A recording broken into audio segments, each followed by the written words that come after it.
Good morning, everybody. Welcome to today's 1Mby1M Strategy Roundtable for Entrepreneurs. 1Mby1M, as you know, is the first and only global virtual accelerator for startups. Our mission is to help 1 million entrepreneurs reach $1 million and beyond in annual revenue.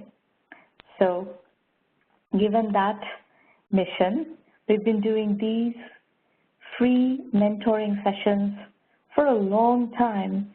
It's just about 10 years that we've been doing this, and it's been a phenomenal experience working with so many of you for such a long time, and hearing about what you're doing in different parts of the world, what your obstacles are, and so on and so forth.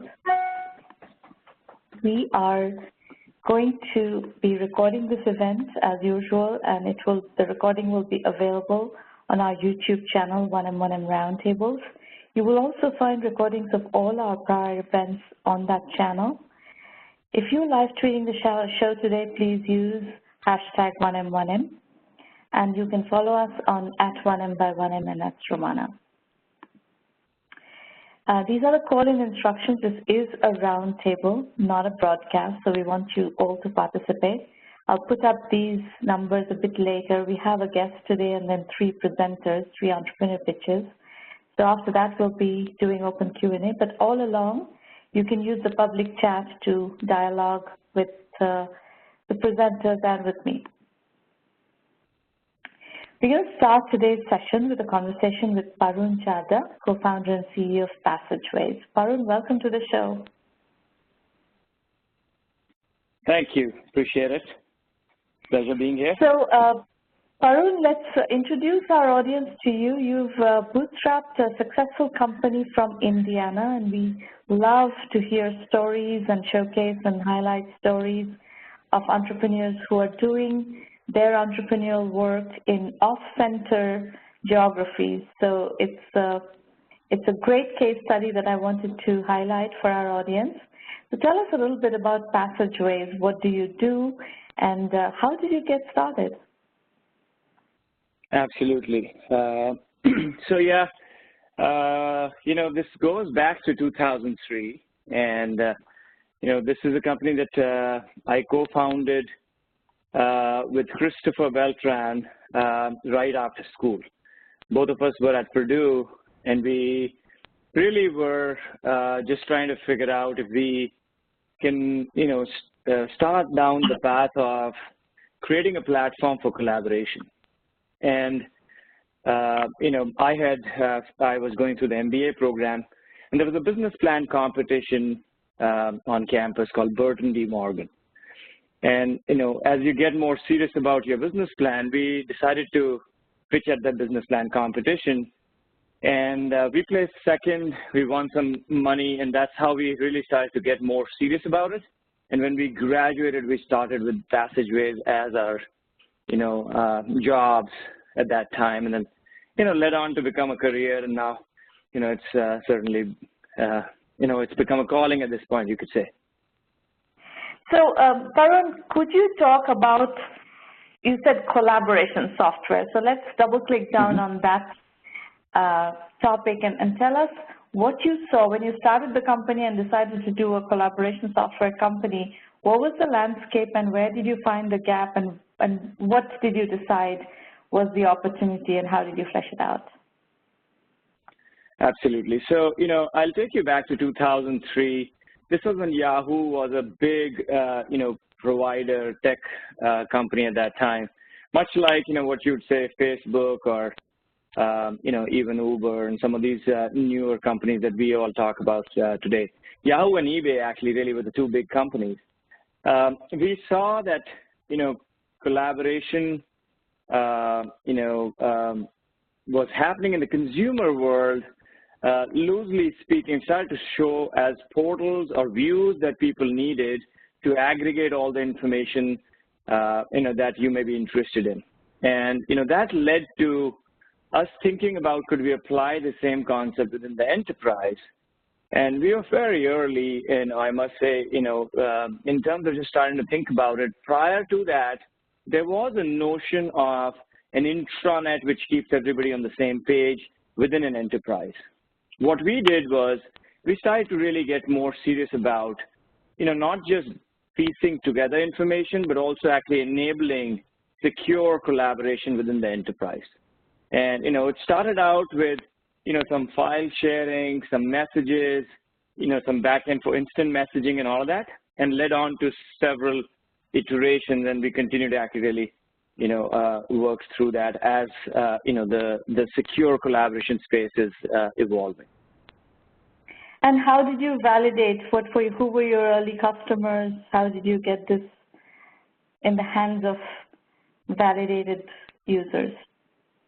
Absolutely. So I think that's a fascinating story, and I think that may be one of the unique things about us. We were on college campus, went through the regular channel, well-established channel of a business plan competition, but somewhere along the way, my finance professor, Professor Sullivan, she asked us to go talk to the local credit union, and their name is Purdue Federal Credit Union. And I had no sense of what credit unions are all about, and I went and I pitched. Actually, this was just a phone call I made from the college campus. At that time, I didn't even have access to a cell phone. And, I guess they were intrigued enough to, call us over, and me and Chris, we went and we met with the credit union. And when they looked at the software, in a quick 3 meetings, we found ourselves in the boardroom where the credit union not only wanted to actually really buy the software that we were creating, and mind you, at that time, the software was pretty, unfinished, but they also wanted to invest in the company because they wanted to make sure that, we are around. And it went very well with what they're all about, making a difference in the community. So this was a unique experience where it went from a finance professor pointing me to a local, credit union, which is nothing but a community, financial services provider. And then, in the boardroom, there was an interesting, thing that happened. The chairman of the board at that time, of course, the board had a lot of people from Purdue, and I believe Professor Sullivan was actually really the chairman of the board. So she wanted to see if we could actually really find traction within the credit union, and if we actually ended up rising, she'd already looked at the business plan. So we had a pretty smooth board meeting, I would say, but that is how it all came together. And was there specific functionality requirements of the credit unions that you were able to address? Absolutely. So they had a budget in mind. So this was a budgeted item. They just couldn't find the right solution. They wanted to make sure that they don't go around, the regular beaten path of let's invest some money in, say, SharePoint or something like that. SharePoint had just started to show up from Microsoft at that time.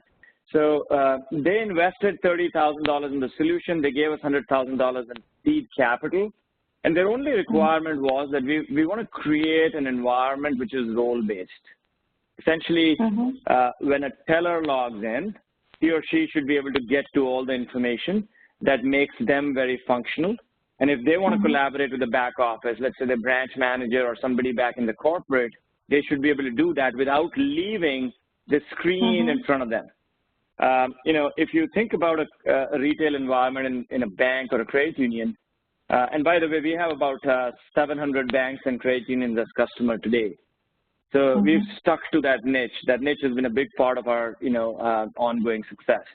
The fact is that you can't leave the face of the customer when you're talking to somebody. It's not cool for a teller to turn around, go find help. So one of the interesting things that we, did up front was we actually just shadowed a lot of, tellers and, saw how that interaction with the customer actually really happens. And typically, they need to pull in some documents. They need to, talk through some products and, reference some procedures. But every now and then, there could be like a fraud that they may suspect, and they need to contact somebody in the risk department without really kind of just, making it obvious.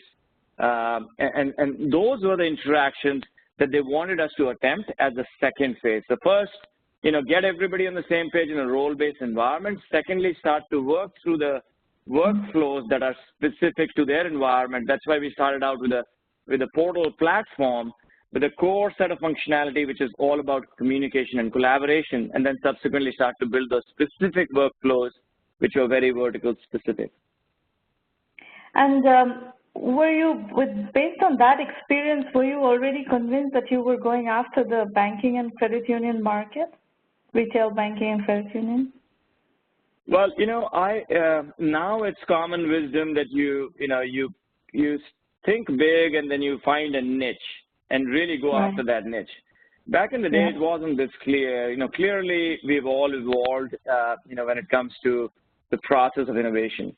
But what I found surprising, certainly I didn't grow up, I grew up in India, so I certainly didn't have much of a, knowledge about, how the financial landscape is organized there. There are 6,000 credit unions and about, 6,500 community banks roughly in U.S. alone.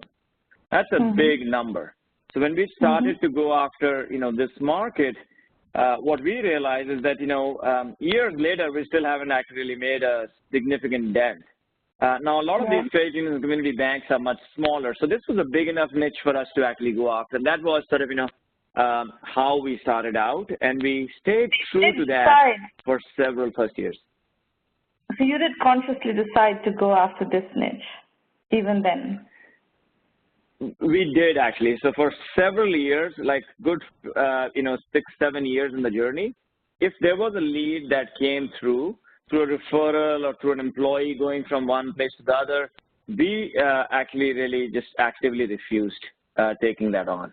We felt that that's going to be a distraction, in part motivated by the fact that we had a rich pipeline of ideas coming from this vertical. And we didn't want to actually go away from that. Our goal was to dominate the financial services market. We figured that's a pretty big part of the economy. It's about 13, 14% of the economy. And if we can actually just be very good at that, there will be a time when we can diversify. And as we all know now, in 2009, when the financial crisis happened and that hit us, that was the perfect time for us to start thinking about diversifying outside. So from 2003 to 2009, you focused on banking and credit unions, community banking and credit unions. Absolutely. Yep. And how, revenue-wise, how far did you get with that strategy? We crossed about, $3.5 million. I think we were right around 3.5. In 2009. Yeah, and one of the interesting things about where we were, we took $100,000 in seed capital, but we've been profitable right from year one. We got 10 sales in year one. We had about $300,000 in revenue bookings in year one. And we continued to, and we ended up on the Inc. 500 list. Facebook reminded me this morning that we were on the Inc. 500 list back in 2008. This was literally the day when we celebrated that in our offices.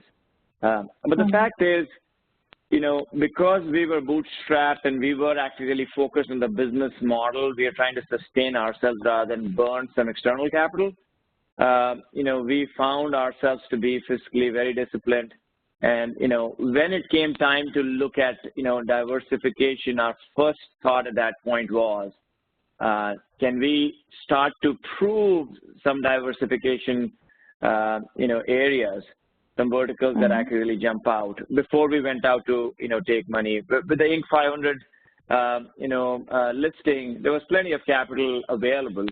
We just wanted to be sure about, where we are headed and how much money and so on. And what were your conclusions based on that assessment of what diversification, do you want external financing or not? What conclusions did you come to at that point? So one of the key things that, I would encourage your audience here to think about is that one should not take money for, nearly as long as you don't need to. Taking money is very expensive. And, even though I know around us there's a culture of celebrating when people raise money, I think there should be a culture more of celebrating when you can avoid taking money. My example is a good one. Up until, literally 2 months ago when we took some capital, we have been bootstrapped. And, I got a chance to buy back both my partners. So, when we got to about, 70, 80 employees and, as we are nearing, some good revenue milestone, 1,000 customers, I was still completely in control, and we never took money. Why? Because the fundamental business plan was, was cooking. We were generating profits, and we just reinvested our profits every year. Now, could I do it differently? Thinking back at it, I'm sure there's a lot of, coulda, woulda that you can actually get into. But I think on balance, the fact that we continued to be bootstrapped really built an organization that's been very sturdy and continues for every single year in our history. We've grown and we've turned a profit. And I think that's something that's, that you don't find often enough. So, if people in the audience wants to ask me questions about that, and there are several other such companies that I've seen, and I've met founders and owners, we all feel that this is not an easy path, but certainly, a path that, is worth considering seriously for most organizations. So in 1 million by 1 million, bootstrapping has always been one of the core tenets because, just by the mission, as you can see, 1 million by 1 million, 1 million companies are not going to get funded. We acknowledge the fact that over 99% of the entrepreneurs out there do not get funded, and we are committed to supporting entrepreneurs who are bootstrapping. We constantly encourage people to bootstrap. Most businesses out there have to be built as bootstrap businesses. They don't qualify as fundable businesses. They don't have the trajectory of hyper growth. They don't have the super large TAM. So most businesses out there have to be built the way you have built your company. So your point is very well taken and very much in tune with the ethos of this organization. Now, let me ask you a couple of questions here. You haven't answered my diversification question. So at this point, are you still doing banking and credit union, or have you opened up other verticals? We have opened up at this point. We are, routinely adding maybe 5 to 10 customers. A typical month for us is about, 30 to 40 customers. And we see 5 to 10 customers come from higher ed, another, a few coming from healthcare, about 8 to 10 coming from nonprofit. In fact, recently what we are starting to see is more than 50% of our customers are coming from outside the financial services industry. Not only that, we've also diversified geographically as well. So this time round, you're not doing a vertical-specific expansion. You're basically going after whatever is coming to you. I think that's a good question. So let me actually get into some more detail on this. So in 2009, we started to look outside the financial industry. When the iPads came around, a lot of our customers were using our enterprise portals for their board meetings as well. So we started to build a cloud-based specific portal for the board meetings. And now we have 2 products. So Ensemble is the enterprise collaboration, and Onboard is the board collaboration software. That board collaboration software, board meeting is board meeting depending on how you look at it. But from a system standpoint, public companies are slightly different than private companies and nonprofits. But fundamentally, there is a lot of similarity between how board meetings are conducted. So we naturally started to diversify into other verticals. And we also started to, set up resellers in other countries, and now we have an office in UK and Canada as well. We have direct presence in other geographies. So we diversified both on the product itself, so Ensemble and Onboard. We also started to really get into other geographies. And lastly, I would say, as we evolved the software, we went from diversifying out of the on-prem environment into the cloud and mobile environment. Those were the 3 things that happened post-2009. So in terms of the 2 products, would it be fair to say that your collaboration software is primarily sold to the banking and credit union segment, and the board meeting software is outside of that segment? I think, that was the case for the longest time. At this point, both our products are actually, vertical agnostic. Okay. So now bring us to the competitive landscape issue a bit. Of course, there's a lot of collaboration software out there, lots of stuff going on in that sector. How have you navigated the competitive landscape, and where do you sit now, given the level of activity in the industry? Yep. So, certainly on the enterprise collaboration side, there are several, several different competitors that we run into. SharePoint is still around. Huddle out of UK is actually really a big one that we started to see, regularly, pretty well-funded company. And then we also see some smaller, cloud-based, takes on enterprise collaboration. Again, we've built our software, growing up in the financial services industry. So when it comes to regulations, healthcare and financial and higher ed, these are the industries where we have a very well-differentiated product, much more so than any other that we find. So, how you grow up, you start to see the world in that way, and, you really have certain strengths that stay with you, and I think that's, pretty core to how we fit in the enterprise collaboration space.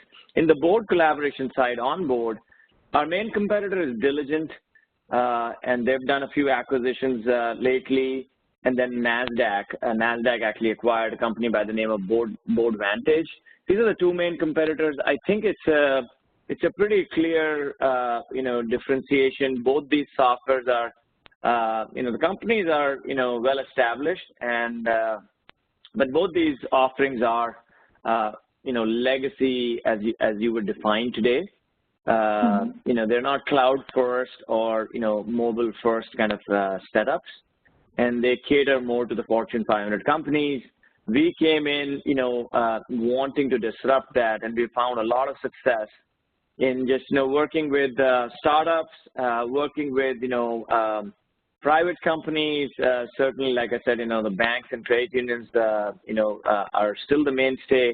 And at this point, we are well past 1,000 customer mark to really kind of just, put this into perspective. So the landscape is shaking out, on the board side, as there are some enterprise providers and Diligent, Boardvantage, and we have our fair share of enterprise customers, but we really are becoming dominant when it comes to the mid-market and the SME space. Now, you mentioned that you've recently taken some funding. Can you take us through the thinking behind at what point you decided to take this funding? What was the revenue level? What were the metrics? And why at that point did you decide to bring in investors? Because you have navigated very well for a long time in an organic bootstrap basis, and you're profitable, you're growing nicely. What is the thinking? Yeah, that's a good question. So, so I struggled with this one, as you can imagine, because, through these headwinds, I stayed away from taking funding. One of the challenges that we had, and I think this is something to be consciously aware of if you go down the bootstrap path, you have to make sure that the core founding team and the, leadership team, if you have an employee pool, everybody is committed to that path. Sometimes what happens is that different, execs on your team, certainly when it comes to co-founders, they may have a different trajectory in mind. In our case, I had another co-founder with me, Christopher. Until Chris and I were co-piloting this, bootstrapping was the only way to go. Once Chris actually left, I found there were two gaps. One, we really started to first find a lot of growth opportunities. So for the first time in all this while, I found myself really staring at opportunity where, taking money would accelerate us many times over. Okay, so that was one consideration. Number two, I found that, as we got closer and closer to a 10 million run rate mark, the stakes became much higher. I needed more eyes on this ball. Why? Because There is some strategic advice that you get when people, contribute capital, more formal governance structure with a board meeting and such. And that allows you to think strategically about, the long term as well. So these two considerations really got me closer to considering this. And as as the revenue started to climb and the growth rate was, looking very healthy, there's plenty of capital that's available. This is a good time to raise money if you find yourself in that boat. Why? Because the market is actually really flush with a lot of capital being available. Certainly, if you show that you have traction and there's certain repeatability in your business.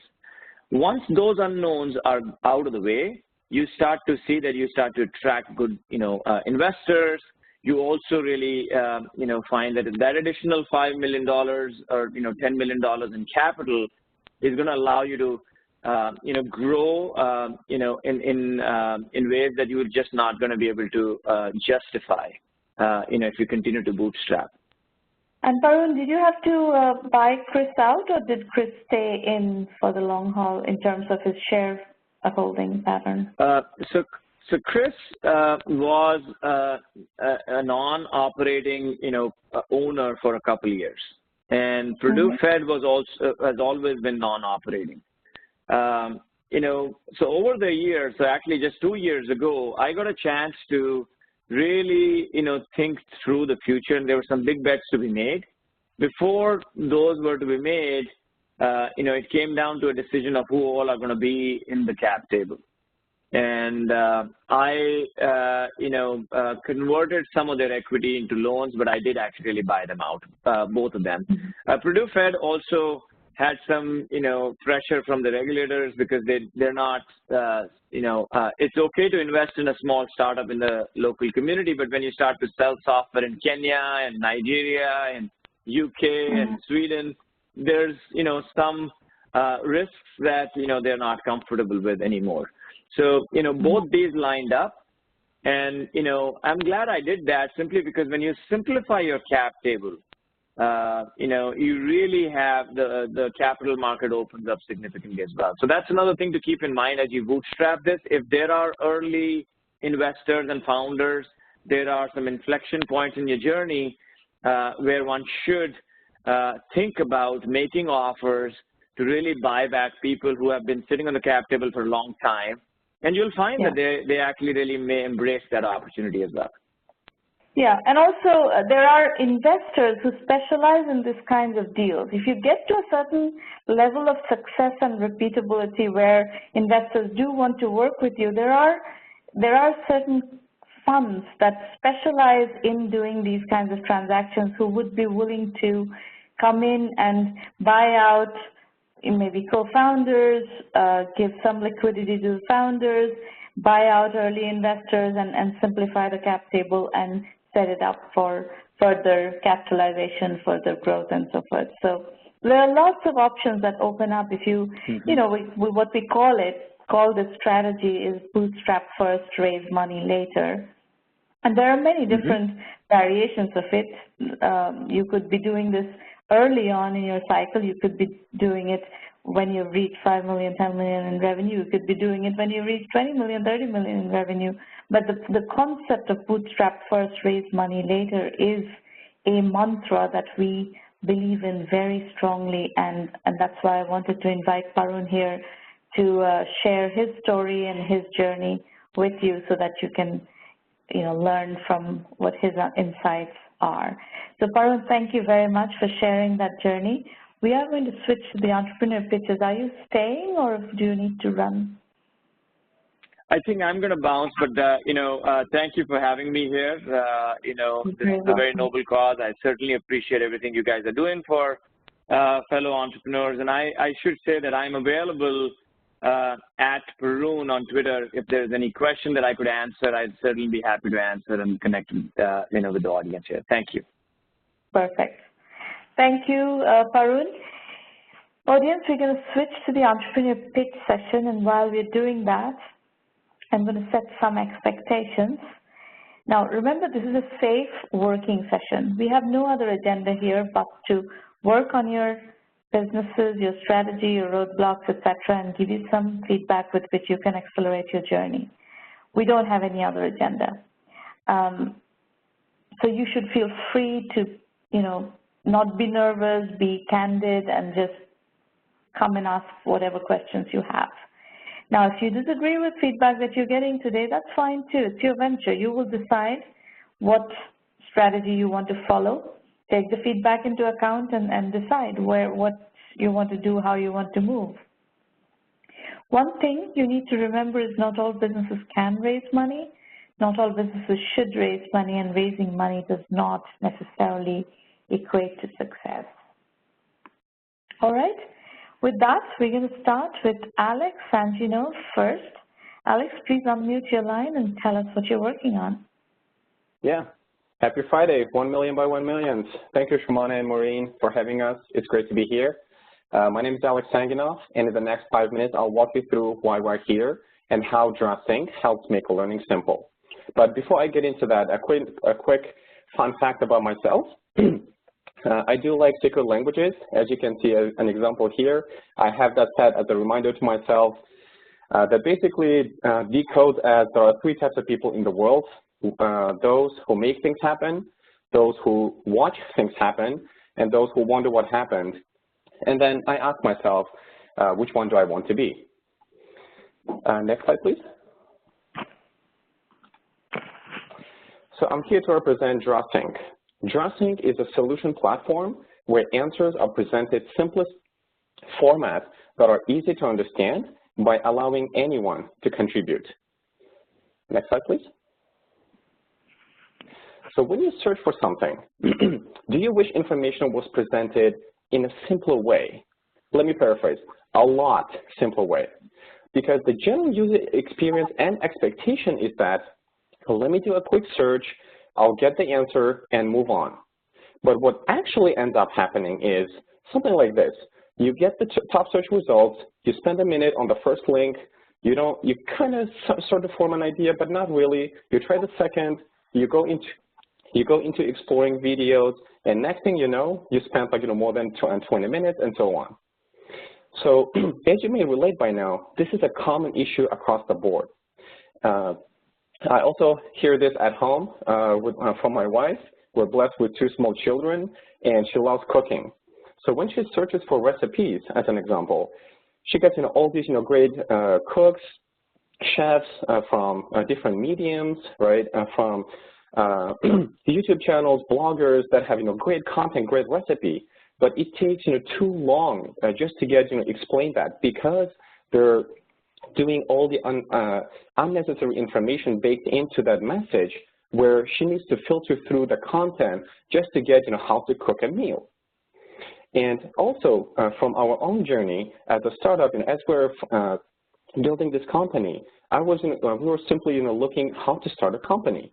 And as you can imagine, there are a ton of information available, no doubt, but again, it's just too much time consuming, and there is no baseline and a simple guideline available.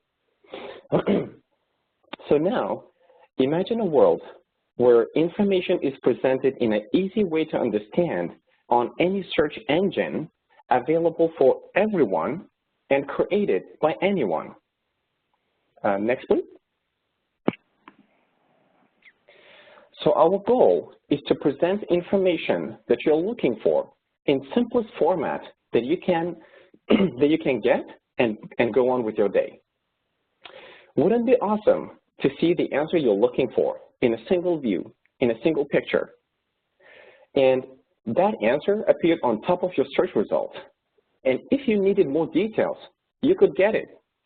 And all those details is available to you in DraaSync. And this is how we make learning simple. For instance, when we search for color green, you see the color green.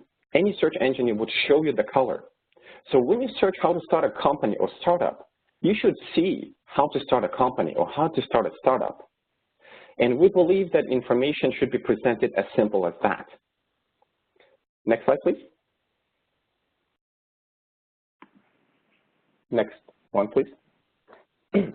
So a quick example, as I was exploring our journey, I found this great example from Mark Zuckerberg, where this is a short video, minute and a half, not a big deal, where Mark simply talks about at Facebook every engineer can experiment their ideas with small sets of group of users, and if it's successful, they deploy it to production Facebook. If it fails, then they simply log it into a catalog. As you can see, the time difference it takes to watch 1.5 minutes versus you can get the concept he's talking about in 10 seconds. Now that is a huge time saving and efficiency in terms of learning and making things simple so that anyone can understand. Next slide, please. So DraaSync is a 0-to-1 platform that brings the Internet of content together, where anyone can contribute their hard-learned lessons and share their talent with the world in the most intuitive way. And DraaSync is a platform that encourages to put complex issues into simplified formats. Because if one thing we all can remember from a history class is even our ancestors have passed on their lifelong learnings through simple drawings on the wall and on trees or whatnot that are still insightful to date. Next slide, please. And our business model is pretty simple. We're first targeting to go business to B2C consumer, and it's free platform for general public. And at the same time, the general public can also create their own promotional accounts, the business accounts, to promote their services, where not only they can sell their product, but rather show how to use it. So you get that instant value add, how to use that product alongside the product itself. If we also want to be mindful of not overloading our users with ads, and that's what we're being very selective in what ads get presented. And also we will be targeting B2B model, where a flat rate will be charged from the companies, and where their content are private, and they can choose what to share with the public or not. And we're projecting to be a $3 million company by 2022. Those are projected numbers with the 6 million active monthly users. Next slide, please. And we have a groundbreaking go-to-market strategy, as you can see, called word of mouth. We have already kicked it off, and the second step, would be to go on media, startup communities, local and national news, radio channels, and once we have enough consumer base, we'll go into full-blown advertisement model to get the word out, to show the world what we're doing and how we're simplifying to make learning simple. And with that, thank you for being an amazing audience. If you next slide, please. So, like Alex, I'm going to give you a bit of feedback here. Yes, first and foremost, please. I don't really understand what you're doing and why it's special. So in the kind of thing that you're talking about, the only way to really explain is with a use case. And I suggest that when you do this pitch again for other people, try to do a mock-up of what you're talking about, because it's impossible to understand otherwise. I mean, Quora is a pretty effective way of organizing information and getting people's viewpoints, and you can embed YouTube videos into it and so on and so forth. So, I mean, what you're talking about is out there. What I don't understand is what's special about what you're offering, and unless you're able to communicate that, the rest of it is going to be completely immaterial. So your presentation as it stands is completely ineffective. Okay. Okay, so you're going to need to really revamp this presentation and be able to explain with use cases why what you're doing is important and is worth considering as something that will become a successful venture that doesn't come through in your presentation. That's your first action item. Okay, sounds good. All right. Okay. All right. We're going to move to Vipul Jain from Bangalore, India. Hey, Hi, Samna. Hi, everyone. Hello. Hi. I'm Vipul Jain. I'm co-founder and CEO of WhatsCut Pro. Can we move to the next slide? Yeah, the next one, this. Yeah, okay. So I'm going to start with what exactly happened last year when WhatsApp has introduced a feature of WhatsApp status. So the people across globe can upload their status in the form of a picture, in the form of audio, in the form of videos. And that's where when me and along with my couple of friends tried to upload a video as the status, we couldn't able to do so because there are certain limitations which WhatsApp was, giving it to the consumers in itself, like you cannot upload more than 30-second video in itself. You cannot upload the choice of the section of the video. So say, for example, if I want to upload a 1-minute video, which part of the video I can upload, all those kind of a choice, it's not provided by WhatsApp. Although they have introduced that feature to the 3.1 billion users across globe, but those were the shortcomings or limitations were present in WhatsApp. So me, along with my, you can say, tech team or my co-founders, we started working to find a solution of that. And we introduced, we launched an application on Android Play Store, and we named it as a video cutter or WhatsCut Pro. Because we found that this could be a problem of 3.1 billion users of WhatsApp as a product in itself. And that became our, you can say, that became our interesting point. That's when we started seeing a growth or a requirement of the people that they are every day uploading new videos using our tool in itself. So that was a version 1.0 we have launched around last year, October.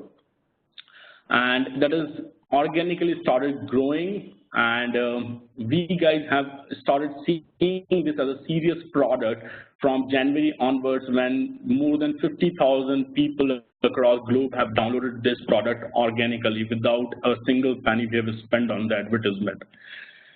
So then we started working on the version 2.0 of this particular product, and in version 2.0, wait a minute. Somebody is screaming echo into the call. We can't hear anything. Hello. Is somebody else on the line besides Vipul? Okay, Vipul, go ahead and talk again. Yeah, okay, better.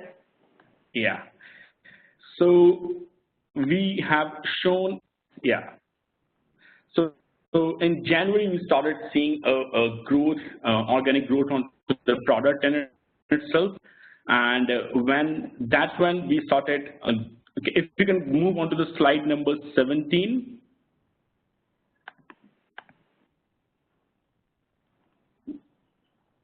I have no idea what your slide number 17 is, so you're going to have to tell me if I can continue advancing. Can you change the next slide? Yeah. Next slide. Next slide. Next. Next. Next. Yes. Next. Yeah, next one. Yes, thank you. So this is what we have launched in October 1st, a video cutter with an inbuilt media player, and that was only for WhatsApp. And last month, we guys have launched the version 2.0, which is have more capabilities, like you can do a lot of video editing with the feature to upload status message within within a span of 30 seconds, but you can upload any sort of from 1-minute video to any 5-minute video in itself. We have launched audio as well, not only video. You can upload your audio also through our audio inbuilt player. We have integrated this not only for WhatsApp, we have integrated with for Instagram, because we found there are shortcomings in Instagram too. With the launch of IGTV, still you cannot upload long videos. You need to upload vertical videos only, things like that. So we have, we have covered those kind of shortcomings in this particular product in itself. And if you go to the next slide.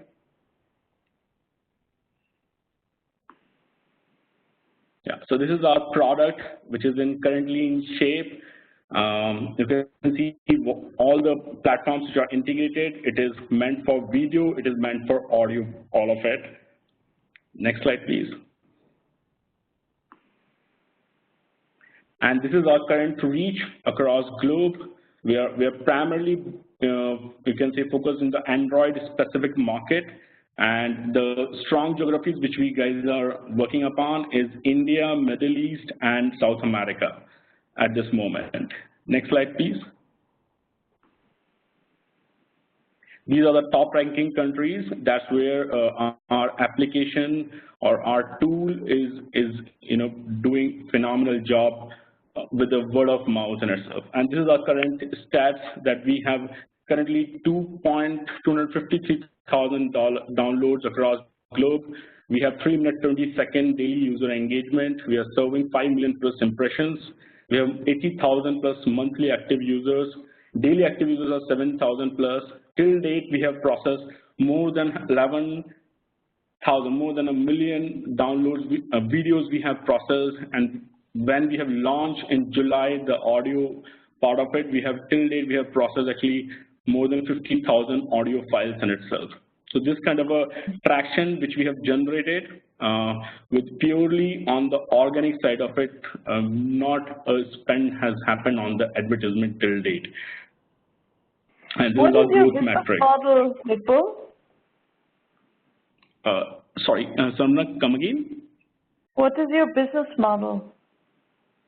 Okay, so we have not yet launched the revenue channel in itself. The revenue which we guys are building at this moment is through advertisement, which we have recently launched. We're in conversation with a couple of, you can say, mobile exchanges like Mopub, Opera, and Google, so that we can start monetizing this through advertisement. But as a long-term strategy, we are going to focus on in-app purchases. So as a next step or as a future roadmap, we guys have already started working upon. The first thing which we guys are going to have more features oriented on video and audio content which is generated by the users. That is the first thing. And the second is that we're going to have a content-specific section, which we're going to give it to on the platform. So in coming days, we're going to more focus on advertisement and in-app purchases on the revenue side of it. So you don't think it's a good idea to make it kind of like a metered pricing model where you bring people in for free, and it seems like you have a fairly engaged user base. You don't think that you can start charging them a subscription for using the product beyond a certain usage level? Yeah, so this is definitely a very good point, and we are actually considering this as well, to have a subscription kind of a package. So we have multiple things which we are still in discussion, and which we are seeing it across the market. So subscription is definitely one of the key things which we are considering it in the revenue model, which we're going to launch soon. So till date, we are actually very much. Till date, we are very much focused upon 3 things. First is the proof of concept. The second is the organic growth, and the potential is into the product in itself. And the third thing is that we need an engaging audience. We need a quality audience rather than, people who are coming, just giving some incentive or showing some advertisements across the place. Right. So these are the 3 things which we have achieved till date. Now we have audience. Now we have a tool which has features in it. I think this is a good time for us to go to the next level. That's when we will introduce the revenue part of it. If I were you, I would quite quickly validate the financial model, the revenue model. And if you can turn this into a subscription revenue business, the attractiveness of this business, the valuation of this business, the value of this business is much higher. In-app purchases, freemium businesses don't monetize that well. So you're working with very small percentages of people who would be paying. But if you can turn it into a subscription business, that is a much more attractive business model for all the stakeholders, especially if you have aspirations of raising money at some point. Awesome. That's a great input for our as we are in the discussion to design our revenue model. I think that's a great input, and we're going to consider this in itself in the valuation part of it as well. So. All right. Very good. So far, very good execution. Immediately, as soon as possible, try to get your revenue model validated. Thank you, Samira. You're welcome. All right, Maitreyee Gehlot, you're up next, Indore, India.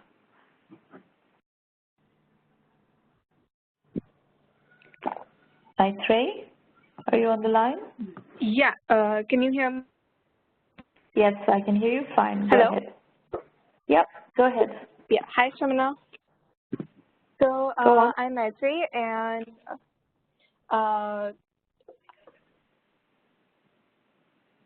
yeah, sorry, there's some network issues over here.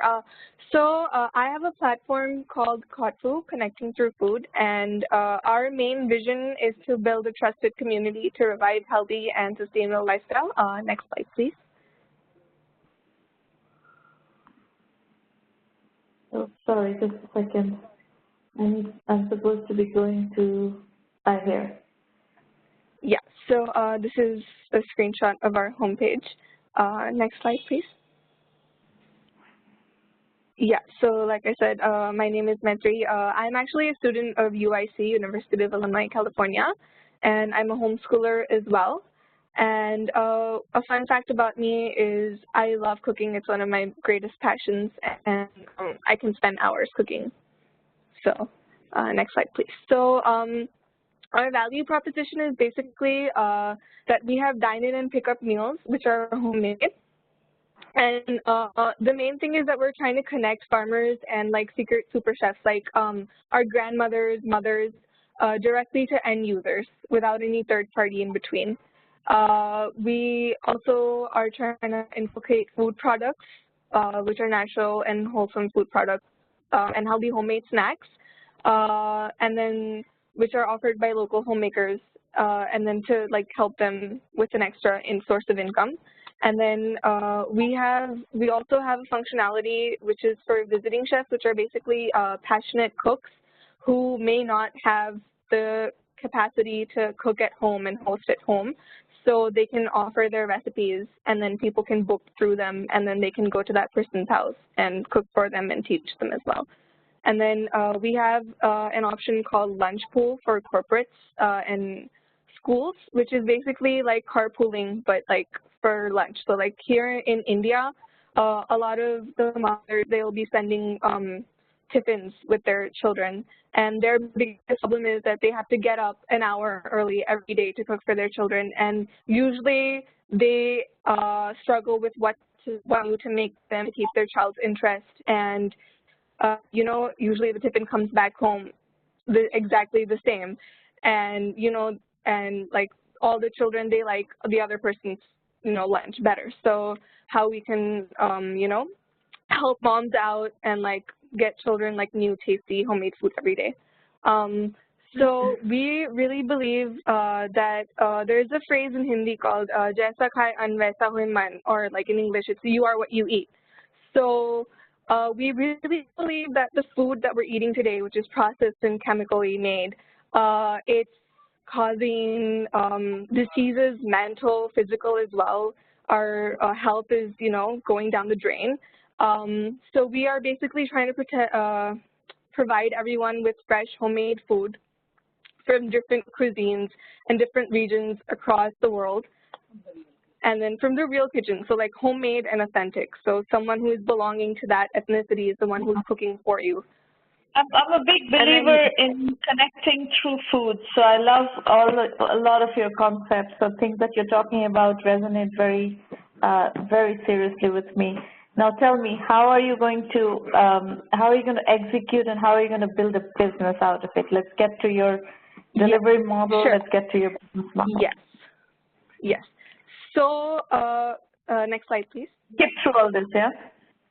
There we go. So we have a website, we have a responsive web app that we built, and we just went live about 2 weeks back. So we identified 3 main target segments, which are natural farmers and food producers. Their problem is they don't get a large audience of consumers, they don't get the price they deserve for their products in the market, and they don't get recognition for all the good work that they're doing. So for them, we have a platform where they can come on and register as food producers, and then they can showcase their stories and sell their products at the price that they decide under their own brand. So we don't do any branding, whatever, yeah, it's under their own brand. And then, so the second one, as I talked, was grandmothers and housewives. So they're underappreciated and taken for granted. They don't have a platform where they can showcase their talent, which is cooking, and get the recognition that they deserve. So again, we have a website. We provide a platform where they can come on, register as hosts, and they can put up their meals by date, which are available for dine-in or pickup. And people can book those meals. Anyone who's looking for authentic homemade food, they can book those meals, go to that person's house and dine in with them, or pick that meal up and take it at their homes. And then we have a rating and review system through which they can get appreciated and, recognized. So Maitreyee, next slide. You have 2 different businesses here, and I would recommend that you focus on one. Right, okay. Can we go? I think these are going to be 2 very, very complicated businesses to build logistically, and you should focus on one of them, not. Okay.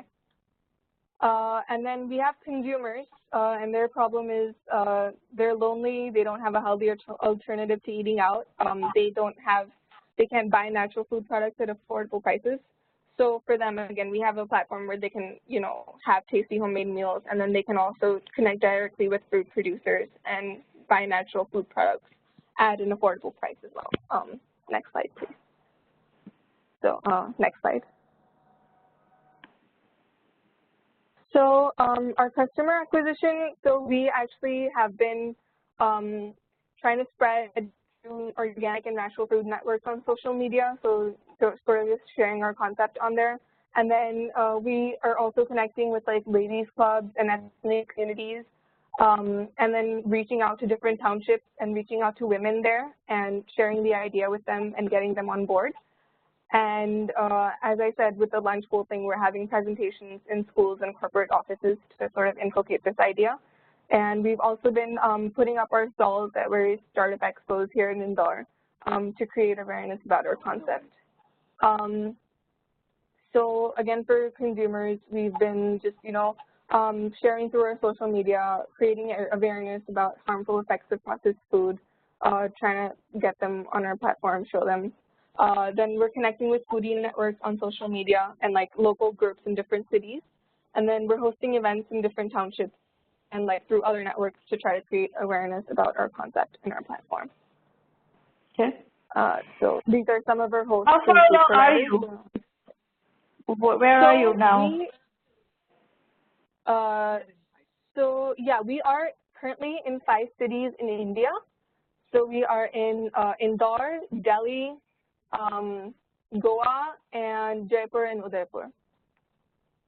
And how much activity is on the platform?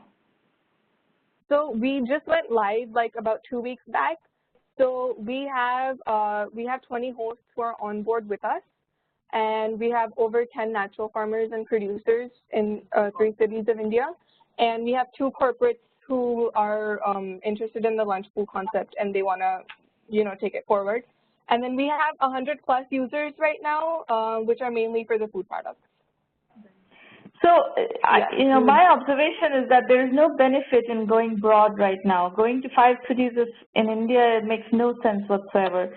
You should do it in 1 city and build up enough hosts and enough users, including enough corporate partners, schools, etc., so that you can have one really thriving community going. Right, right. So spreading thin and going to multiple cities in India makes no sense at all.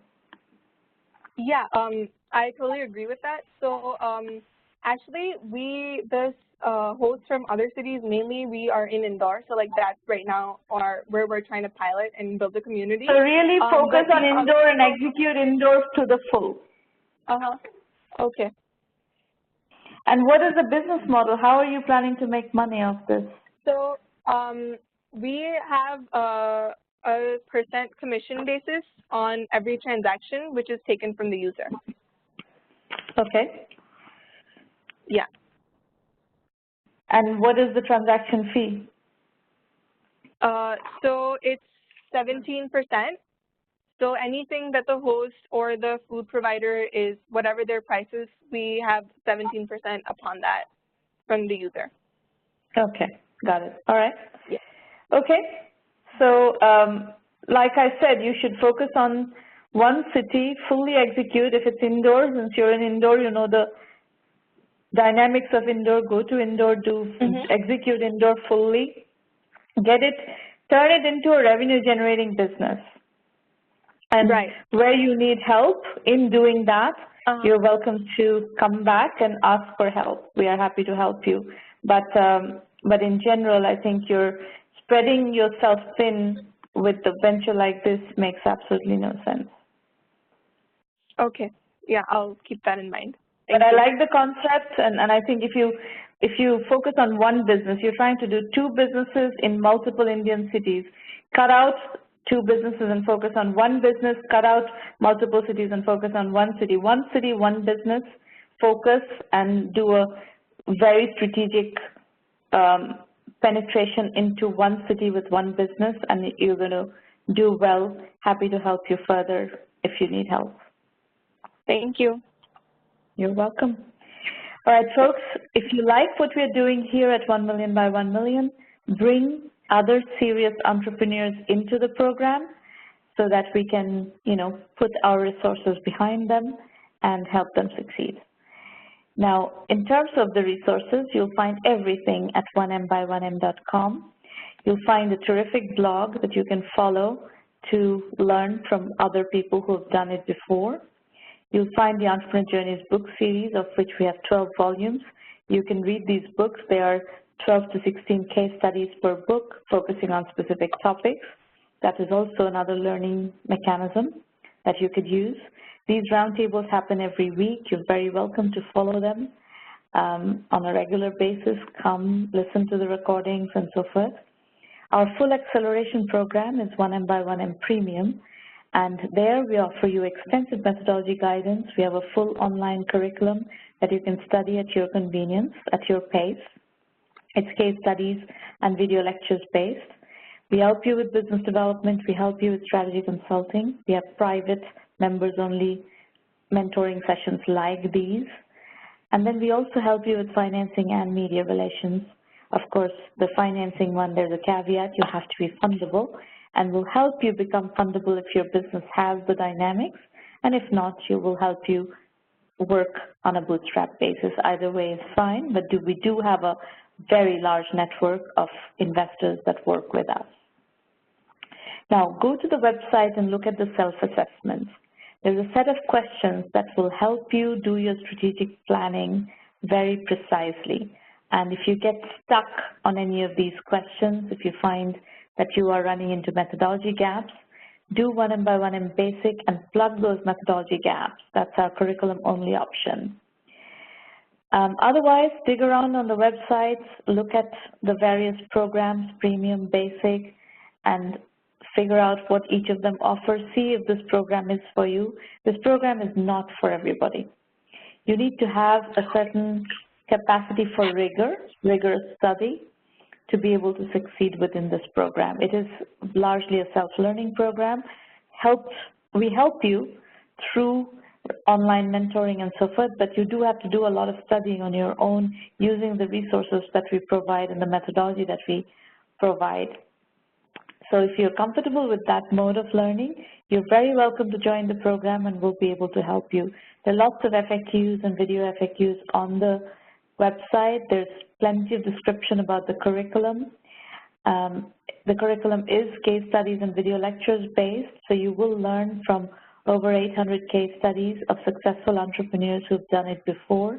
This includes 50+ unicorn entrepreneurs, numerous, about 400+ venture-funded companies, 350+ bootstrapped entrepreneurs. So you get to learn multiple different styles of achieving success. You can see how, the decision-making varies in each case. The mantra, though, is what we discussed at the beginning of this session: bootstrap first, raise money later. Our focus is on lean, capital-efficient bootstrap startups, and to the extent you raise money after you have validated. That's it. We do have a lot of media clout, and we help you get the word out there. Upcoming free roundtables, 1 more in August, and then we have 4 more in September. So lots of opportunities for engaging still in the upcoming weeks. Pretty much every week we have roundtables. We also have 1 more session, 1 more rendezvous, in-person rendezvous in August, on August 29th, next week at 5 p.m. Pacific time, and then we'll have more in September. We can go to Q&A now. So these are the call-in instructions. So go ahead and feel free to call in if you'd like to, and you can also type in your questions in the public chat. So many of you have already started asking questions. Carmen Rivera, for instance, says, I'm new with bootstrapping, still don't understand this fully. Liberty Charles is asking, I believe bootstrapping is basically funding a business idea using one's equity funding before pitching to an investor to make some investment into the business. Well, my response to that is that you could go do this course. I've just provided you with a link to our free LinkedIn course on bootstrapping. You're welcome to do that course, and you will get a pretty good basic understanding of bootstrapping in that course. So go ahead and do that. Maureen, can you mute the line that is streaming noise? Okay, then Liberty Charles, you are from Nigeria and you have a question for one of the panelists. Well, if you ask the question, I'll try to figure out who can answer that question. Go ahead and ask the question in the public chat.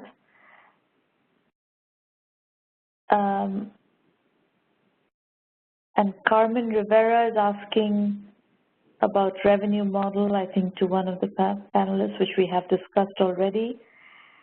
Vipul, you have a question. So now is a good time to ask your question. So either you can ask in public chat or you can just ask through the phone line as well if you're still on the phone line. Anybody else who has questions, you're welcome to dial in or ask the questions in the public chat. And while you're putting your questions up, let me also introduce you to Irina Patterson. Her email is irina@1Mby1M.com. If you have questions about the 1Mby1M program, you can contact Irina.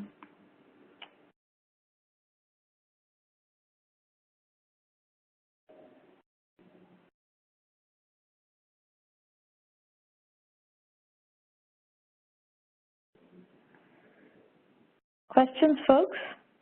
Questions, comments,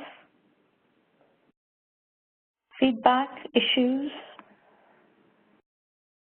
There are a lot of people in the room.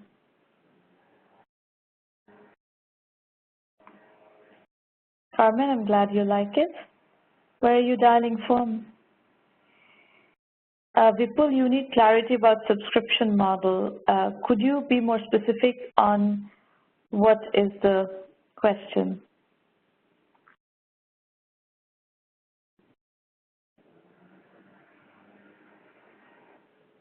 Carmen is from Miami, Florida, okay?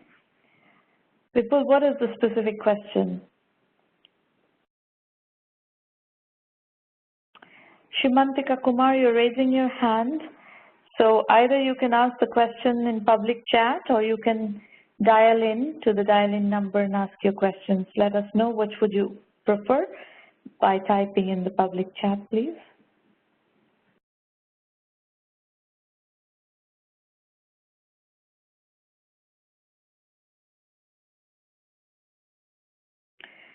So Vipul, since I don't understand your question, I'll just try to give you a bit more color on what I'm thinking. You know, you have these active users, right? If they've started editing videos already, you could, you know, let people edit videos for free, maybe 5 videos, 10 videos, and so forth, and then start charging them once they are hooked and they have become regular users of your system. So it could be based on how many videos they edit in a certain period of time. And as soon as they indicate that they are active users, they are getting the hang of your software and becoming heavy-duty users, you start charging them. That's probably, my instinct is that's probably going to be the most effective for your business. Shimantika Kumar, if one wishes to pitch on this forum, how can one do so? Go to the website, 1Mby1M.com. Go to free public roundtables and register to pitch, and Maureen will send you instructions. Anybody else? Questions, comments, feedback?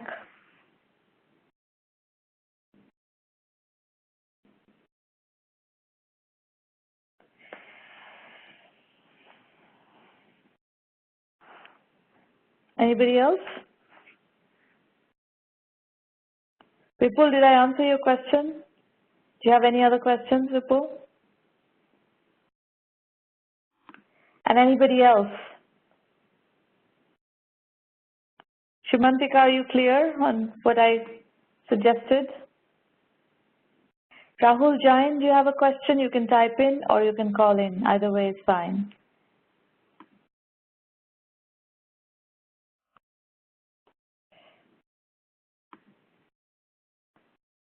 Maitreyee Gehlot, thanks a lot for your feedback and encouragement. You're very welcome.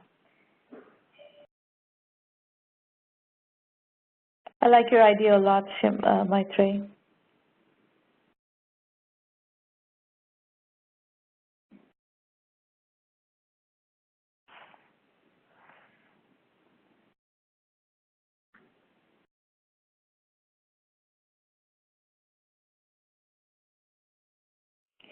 You know, I have another idea for you, Maitreyee. These schools that you're going to go to, you know, in India, the trend or the tradition has always been more unisex schools, right, than co-educational schools. I don't know how it is today and how it is in Indore, but there are many girls' schools. So one thing you could do is go to the alumni associations of those schools and try to work with the alumni who are maybe, who want to participate as cooks, you know, in your program, maybe them, their mothers, their grandmothers who want to participate in your program as cooks, and then you go to the schools and get them on the program such that the students get keyed into these cooks who are school alumni or parents of school alumni or even parents of students. I think the school angle is very powerful.